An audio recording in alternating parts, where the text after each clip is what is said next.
দেবী সরস্বতীর পুজো আসন্ন, তাই দেবী সরস্বতী সম্পর্কে আমরা ছোট্ট ভিডিওতে কিছু জেনে নেব। নমস্কার, হারার মহাদেব। আমরা দেখছেন পুজোর আসর বেঙ্গল ইউটিউব চ্যানেল শর্ট, আর আপনাদের সঙ্গে রয়েছে আমরা ইউটিউবের 1 নম্বর ঠাকুরমশাই দেবজিৎ চক্রবর্তী। তাহলে আজকে জানবো সেটা হচ্ছে সরস্বতী দেবীর রূপ রয়েছে কটা। আমরা তো জানি সরস্বতী দেবীর একটাই রূপ, যেই রূপে আমরা পুজো করি বিদ্যার দেবী হিসাবে, কিন্তু তন্ত্রের রূপের বর্ণনা রয়েছে সরস্বতী দেবীর 5খানা রূপ রয়েছে। আজকে 5খানা রূপ সম্পর্কে আমরা সহজভাবে এবং সংক্ষেপে জেনে নেব। প্রথমে যে রূপটা রয়েছে সেই রূপটার নাম হচ্ছে শ্বেত সরস্বতী। শ্বেত সরস্বতীর বর্ণ হচ্ছে শ্বেত, শান্ত স্বরূপ এবং বিদ্যা ও জ্ঞানের প্রতীক হিসাবে তাকে আমরা পুজো করি।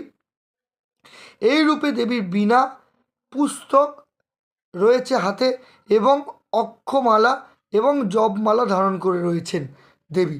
এই হচ্ছে দেবী হলো শ্বেত সরস্বতীর বর্ণনা, যেটা আমরা পুজো করি। এরপরে যেটা রয়েছে সেটা হচ্ছে নীল সরস্বতী। এটার নাম অনেকে শুনেছি। নীল সরস্বতী কি?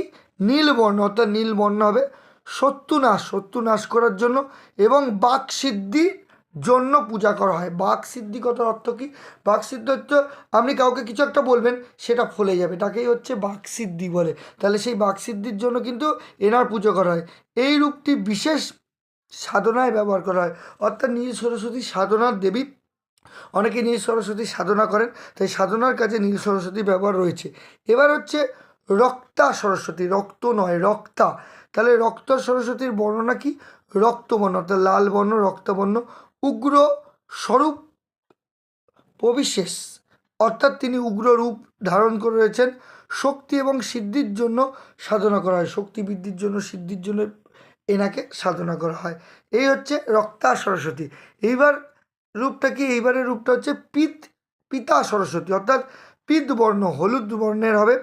ঐশ্বর্য এবং সমৃদ্ধির প্রতীক হিসাবে তাকে পুজো করা হয়। তন্ত্রের আরাধনা রয়েছে, অর্থাৎ তন্ত্রে এনার পুজো করা হয়।